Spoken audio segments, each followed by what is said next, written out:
ડભોઈ તાલુકાના ચાંદોદમાં smart meter લગાવીને 4 મહિના થવા છતાં પણ વીજ ધારકોને વીજ બિલ નહીં મળતા વીજ કંપનીની લાલિયાવાડીથી લોકોમાં રોષ જોવા મળી રહ્યો છે।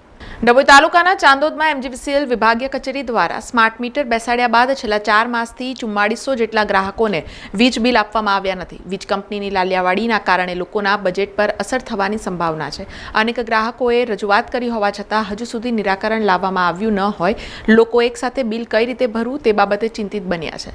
ડભોઈ તાલુકાના તીર્થક્ષેત્ર ચાંદોદ ખાતે આવેલી એમજીવીસીએલ વિભાગીય કચેરીના કમાન્ડ વિસ્તારમાં આવતા ઘરોમાં સ્માર્ટ મીટર બેસાડવામાં આવ્યા હતા, જ્યારે હજુ પણ 1300 જેટલા ગ્રાહકોએ સ્માર્ટ મીટર બેસાડ્યા નથી। વીજ કંપની દ્વારા રાબેતા મુજબ લાઇટ બિલ આપવામાં આવતા હોય છે, પરંતુ સ્માર્ટ મીટર લગાવ્યા બાદ છેલ્લા 4 માસથી બિલ જ આપવામાં આવ્યા નથી। નાના અને મધ્યમ વર્ગના લોકો આયોજન મુજબ બિલ ભરી દેતા હોય છે, પરંતુ 4 મહિનાથી બિલ આવ્યું જ ન હોય તેમના બજેટ પણ ખોરવાઈ ગયા છે। વીજ કંપની દ્વારા જેટલી ઉતાવળથી સ્માર્ટ મીટર બેસાડવાની કામગીરી હાથ ધરાઈ હતી, પરંતુ તેની સામે સિસ્ટમ અપડેટ થવાના વિલંબની ખામીના કારણે 4 મહિના સુધી બિલ નહીં આપી લોકો સાથે રમત રમાઈ રહી છે। પરિણામે ગ્રાહકમાં અસંતોષ વધી રહ્યો છે। ત્યારે એક સામટું બિલ આવશે તો નાના અને મધ્યમ વર્ગના લોકો એક સાથે એટલી મોટી રકમ કઈ રીતે ચૂકવી શકશે તેવા પ્રશ્નો ઊભા થયા છે। બિલ વધુ આવતું હોવાની અનેક વિસ્તારોમાં બૂમો ઉઠી રહી છે, ત્યારે ચાંદોદ વિભાગના ગ્રાહકો પણ વધુ વીજ બિલ બાબતે ચિંતા સેવી રહ્યા છે। એમજીવીસીએલ દ્વારા સ્માર્ટ મીટરો લગાવવામાં આવ્યા છે, 3-4 મહિનાનો સમયગાળો થઈ ગયો છતાં હજુ ગ્રાહકોને બિલ મળ્યા નથી। હવે આધુનિકીકરણ થયું 100%, અને સ્માર્ટ મીટર લાગ્યા એ પણ આવકારદાયક, પણ જે મહિને કે 2 મહિને બિલ મળવા જોઈએ એ ગ્રાહકોને મળ્યા નથી। ગ્રાહકો અત્યારે ચિંતિત છે કે ભાઈ 4 મહિનાનું 3 મહિનાનું બિલ કેટલું મોટું આવશે।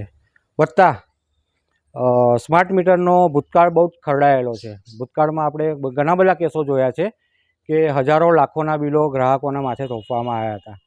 હવે એમજીવીસીએલને અમને એક જ વિનંતી છે કે વહેલી તકે બિલ આપો તો ગ્રાહકોને ખબર પડે અને કઈ રીતે ભરવું, કઈ રીતે એનું આયોજન કરવું, પોતાનું બજેટ ખોરવાઈ જાય એમ છે। હવે સ્માર્ટ મીટર લાગ્યું છે અને એ લોકોએ બિલો નથી આપ્યા, એટલે વધારે ચિંતા એટલે થાય છે। આજે આપણે સ્માર્ટ મીટર ચેન્જ કર્યા, જે જૂના મીટરમાંથી સ્માર્ટ લીધા તેમાં સાયકલ હોય છે। જે જૂના મીટરની સાયકલ હતી સાયકલ 1, અને જે નવા મીટર જે જાય છે સાયકલ 8માં જાય છે, એટલે કે સાયકલ 1માંથી સાયકલ 8માં જવા માટેનો સમય 3.5 મહિનાનો છે। એટલે એના માટે આ વિલંબ થયેલ છે। આઈ થિંક આ ઓગસ્ટ મહિનાના એન્ડ સુધી મળી જશે। સ્માર્ટ મીટરમાં આઈ થિંક 4400 મીટર જેવા અપડેટ લીધા છે, બદલાયા છે। બાકીના આઈ થિંક 1300 મીટર જેવા બાકી રહે છે, એ ટૂંક સમયમાં બદલાઈ જશે। આપણા 2700 જેવા મીટર આવી ગયા છે, બિલો આવી ગયા છે, અને એમાં કોઈ એવી ફરિયાદ આવી નથી। એમાં કેવું કે પેલું જૂનું જે બિલ હતું એ કદાચ એડ થઈને આવે તો કદાચ ગ્રાહકને થોડું લાગે કે વધીને આવેલું છે, પરંતુ જે નેક્સ્ટ બિલ એના પછી આવશે એમાં રેગ્યુલર બધું થઈ જશે એમ, એટલે ગ્રાહકને કોઈ ચિંતા કરવાની જરૂર નથી આમાં। સમાચારોના સતત અપડેટ માટે TNN ન્યૂઝને YouTube પર સબસ્ક્રાઇબ કરી બેલ આઇકોન પ્રેસ કરો અને અમારી સાથે જોડાયેલા રહો Facebook, Instagram અને Twitter ઉપર।